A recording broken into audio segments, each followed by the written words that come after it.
अस्सलाम वालेकुम। आज हम फर्स्ट ईयर का सेकंड चैप्टर जो है वो स्टार्ट करेंगे। वो है बायोलॉजिकल मॉलिक्यूल्स। ठीक है।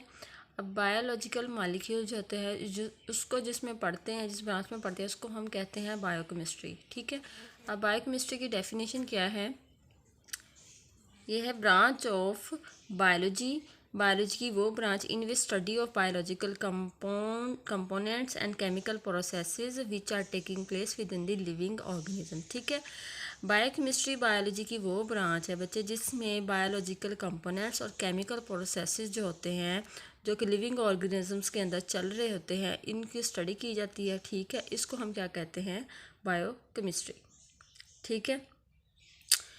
अब ये जो है बायोलॉजिकल कंपोनेंट्स जो होते हैं, इसको हम दूसरा नाम क्या देते हैं? बायोलॉजिकल कंपाउंड्स भी कहते हैं। ठीक है। इसी तरह केमिकल प्रोसेस जो होता है, इसको हम दूसरा नाम देते हैं केमिकल रिएक्शन। ठीक है। नेक्स्ट, अब केमिकल बायोलॉजिकल कंपाउंड्स और केमिकल रिएक्शंस क्या हैं? बायोलॉजिकल कंपाउंड्स दोज कंपाउंड्स, वो कंपाउंड्स विच आर प्रेजेंट, जो कि मौजूद होते हैं with in the living organisms, they are called biological molecules. ठीक है। अब बायोलॉजिकल जो कंपाउंड्स हैं, ठीक है, ये वो कंपाउंड्स होते हैं जो कि लिविंग ऑर्गेनिजम्स के अंदर मौजूद होते हैं। इनको क्या कहते हैं? बायोलॉजिकल मॉलिक्यूल्स भी कहते हैं। ठीक है। नेक्स्ट अगला है chemical reaction. Those chemical reactions, वो केमिकल रिएक्शन जो कि लिविंग ऑर्गेनिजम्स के, जो कि सेल के अंदर चलते हैं, बल्कि इनको हम कलेक्टिवली क्या कहते हैं? मेटाबोलाइट्स कहते हैं। ठीक है। अब बायोलॉजिकल मॉलिक्यूल्स जो होते हैं वो टू टाइप्स के होते हैं। एक होते हैं ऑर्गेनिक मॉलिक्यूल्स और दूसरे होते हैं इनऑर्गेनिक मॉलिक्यूल्स। ऑर्गेनिक मॉलिक्यूल्स बच्चे वो होते हैं जिसमें कार्बन और हाइड्रोजन दोनों जो होती हैं मौजूद होती हैं। ठीक है। और इनऑर्गेनिक वो होते हैं जिसमें कार्बन और हाइड्रोजन दोनों जो होती हैं वो मौजूद नहीं होती। ठीक है। अब ऑर्गेनिक्स जो होते हैं उनकी एग्जांपल में आ जाता है कार्बोहाइड्रेट्स। ठीक है। प्रोटीन आ जाता है, लिपिड आ जाती है, न्यूक्लिक एसिड आ जाता है। ठीक है।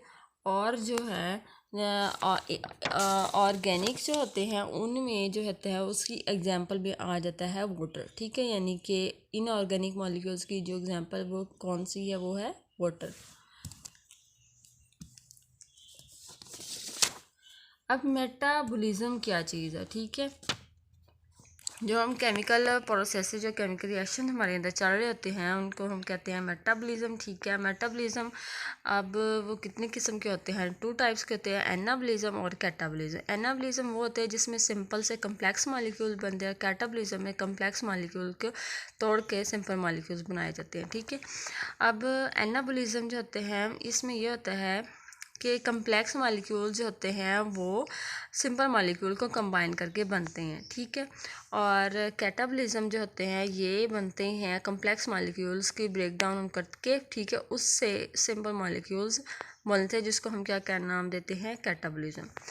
एनाबॉलिज्म जो होती है इसमें बच्चे एनर्जी का यूज़ होता है। एग्जांपल इसकी फोटोसिंथेसिस है। और जो न है कैटाबॉलिज्म, इसमें एनर्जी रिलीज़ होती है। इसकी एग्जांपल है रेस्पिरेशन। ठीक है। अब इस एग्जांपल से हम समझ लेते हैं, फर्ज करें कि कार्बन डाइऑक्साइड के 6 मॉलिक्यूल्स और 6 वाटर के मॉलिक्यूल्स, ठीक है, ये मिलके बनाते हैं। साथ में लाइट आती है, एनर्जी का इस्तेमाल होता है, तो ये बनाते हैं ग्लूकोज C6H12O6 प्लस ऑक्सीजन के 6 मॉलिक्यूल्स। ठीक है। अब ये जो है कार्बन डाइऑक्साइड और वाटर जो है सिंपल मॉलिक्यूल्स हैं। ठीक है। और जो ये वाले हैं ग्लूकोज, ये है कौन सा? कम्प्लेक्स, इसको हम बोलते हैं। ठीक है। अब जो है सिंपल मॉलिक्यूल्स होते हैं जिनसे बनते हैं कॉम्प्लेक्स मॉलिक्यूल्स। ठीक है। तो उनको हम नाम देते हैं, क्या देते हैं? एनाबॉलिज्म। अब कॉम्प्लेक्स से जो सिंपल बनते हैं उसको हम क्या कहते हैं? कैटाबॉलिज्म। ठीक है। एग्जांपल में जो प्रोसेस है इसके वो है रेस्पिरेशन और इसका है फोटोसिंथेसिस। ठीक है।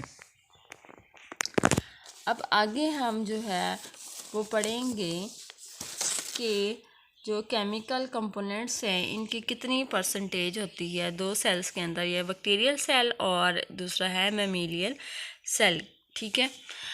वाटर जो है वो बैक्टीरियल सेल के अंदर 70% है, और जो दूसरा है ममेलियस इसके पास है, इसके पास भी 70% है। प्रोटीन की मकदार जो है बैक्टीरियल सेल के अंदर 15%, 50% है। ममेलियस सेल के अंदर जो है वो 16% है। कार्बोहाइड्रेट्स जो बैक्टीरियल सेल के पास 3% है, मेमोलियल सेल के पास 4% है। लिपिड्स जो होते हैं 2% बैक्टीरियल सेल के पास और मेमोलियल सेल के पास 3% है।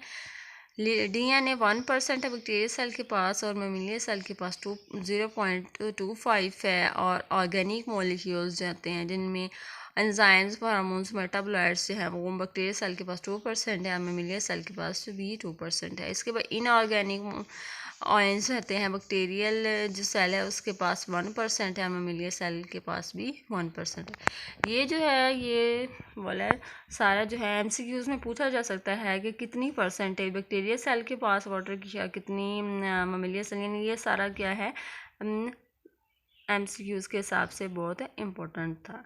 ठीक है, अब आज का लेक्चर आपको समझ आ गया होगा। इंशाल्लाह हम नेक्स्ट वीडियो जो अगला टॉपिक है वो नेक्स्ट वीडियो में अपलोड करेंगे। अपना ख्याल रखिएगा। अल्लाह हाफिज़।